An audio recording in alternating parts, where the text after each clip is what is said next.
7. And then the future airplanes beyond that, and really making new innovations. So what we're looking for in a workforce of the future are very much the things that Rick Stevens talked about this morning, if anybody of you went to the keynote address.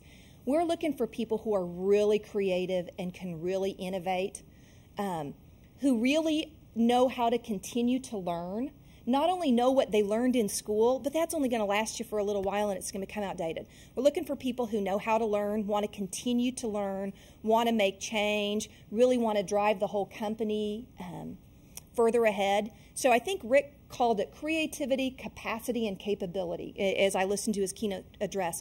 And I'll reemphasize those. Creative enough to come up with new solutions to keep business and to keep Boeing in the front of the business world.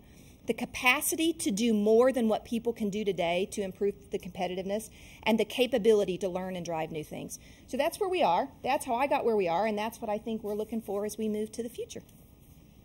Thank you, Elizabeth.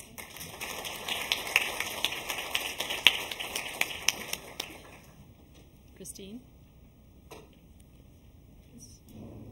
I don't think I need that. Yeah.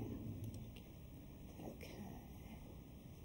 Well, it's hard to drive from down here.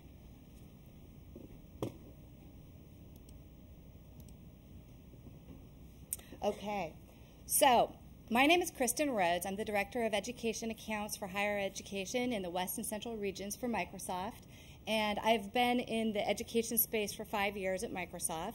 Now, I don't really have a presentation. We have a whole group at Microsoft called Demos R Us. They do the really flashy, exciting presentations that you might have seen Bill deliver on the news, etc. These are my notes. So I'm just going to go from there. It's nothing splashy at all, just to keep me online. So I wanted to frame the context of kind of where what my career has been to date and talk about that. But I wanted to start just a little bit higher at the bigger picture. We have a lot of efforts within Microsoft to promote women in the workforce. We annually have a great conference, the Women's Conference. It's 3 days. We have outside speakers. We have great inside speakers that come up and talk about what they've done. They kick off mentoring programs. And so some of the things I want to talk about just briefly, I'll pull from there.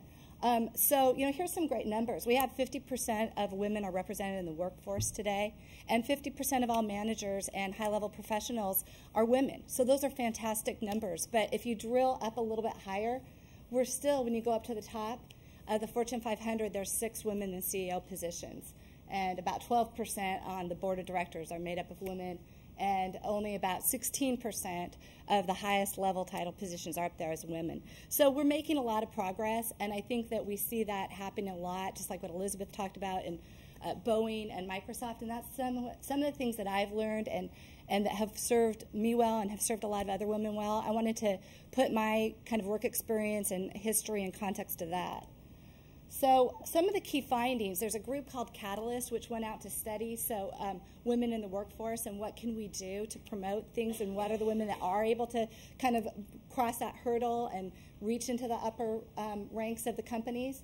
And some of the things they found, which I think are really encouraging, are it doesn't matter where you start. I come from Olympia, Washington. I did go straight to university, but it wasn't a Stanford or Harvard. It's not a true meritocracy. So what does this mean? It's not exactly you're promoted based on merit. We talked about at the keynote, it's not just how smart you are, what you succeed in, what results you produce, but a lot of how you do it. It's the soft skills. It's your ability to communicate, ability to reach out to other people, work well, make others around you great. Those are the things that continue to make you reach up and jump to the next level. So we hear networking all the time, but networking not in the self-promotional sense, but the networking in the sense that I just talked about. Reaching out to other people who, keeping in touch. Just a lot of the social skills that your mom or your grandma might have taught you as a kid, those are the same types of skills that will really serve you well in the workplace. Mentors are vital. Reach out, and I know from my own history, it's sometimes I'm intimidated. I mean, the people that you might look out to and say, oh my gosh, I would love to talk to that person and hear what's worked for them and how they handled a certain situation. But I'm sure they're busy, and I'm really nervous to call them or go up and meet that person. And what we're finding is not only are people being more and more encouraged to seek out a mentor, but people that have a lot to offer are being encouraged to reach out and find mentees and find those opportunities. And in the best of worlds, once you reach a certain level, you're in both. You're a mentor to somebody as well as a lifelong mentee. There's always going to be somebody you can learn from. Technical degree is not a must. I work for Microsoft. I'm obviously on the sales and marketing side and the business side. I don't have a technical background.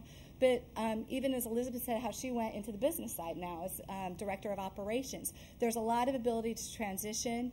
I think if you want to be in the technical world, having the aptitude and the interest is definitely a requirement, because we heard the word passion a lot. You definitely want to be passionate about what you're doing, but you don't have to have a computer science degree to go to work for an Intel or a Microsoft or a Lucent or an IBM. And then the last one, you don't have, this is the most personally important to me, you don't have to sacrifice your personal life to be a technology leader.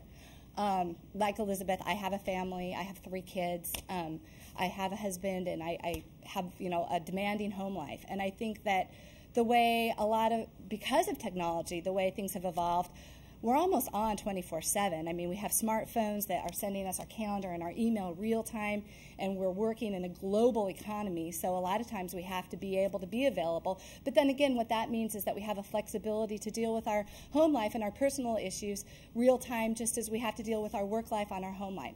The boundaries are blurred. And I think that I want to encourage you, and it's not a choice. I think that there's so much to offer as a working mother to give those role models to your daughters and your sons, to have respect for women in the workforce and what that partnership then means at home. And I've lived part of my career life as a single mother too. And I want to say you can do that too. It's a challenge, but you definitely can do it. And our society is trying to do, I think, more and more. And that we have to step up and make it clear what those requirements are to provide those opportunities. So I just wanted to talk a little bit about how I came to be where I am, and I'll put it into context of kind of some 4 big lessons I've learned. The first one, have a vision. And not just that you have a vision of exactly what you want to do, although I think most of us get that, and I can remember my clearest one being in high school, and I was so sure I wanted to be a fashion designer, and I had my sketches, and I pictured myself flying from New York to Paris to Milan, and I had my sketchbook in my briefcase and my high heels, and I can just, had this mental image. And that's great because you have that vision. But what I would encourage you to do is take it a step further and incorporate the other aspects of your life that you want. Do you want to go to a soccer game or a ballet recital for your daughter? Does that make sense? Where do you want to live? I mean, do you want to live in a big city, or do you want to live in a place where you can telecommute? I mean, really create the vision of what you want for your life, and then make a plan. And don't just have a plan, but be flexible. Because if you're not open and have your eyes open, opportunities are just going to pass you by, because you're never going to be able to predict the future. The world is changing as fast as you're changing and growing and developing. And at Microsoft for a long term, and fortunately I think we've moved on a little bit, but we heard this as agility for so long, and the agile enterprise, and truly that's true. We reorganize our entire company at least on the fiscal year. Our fiscal year is July 1 to June 30th, and when we go to Microsoft Global Briefing, middle of July, bam, here's the new structure. And that can be uncomfortable. And if you're not comfortable in that, then it's probably not the best place. But I can say that's happening all over. Again, I heard Elizabeth say she just changed jobs after 6 months. And where our companies, to be successful, they have to be able to respond, and not just respond, but try to stay one step ahead and predict. And we have to jump on board and follow that.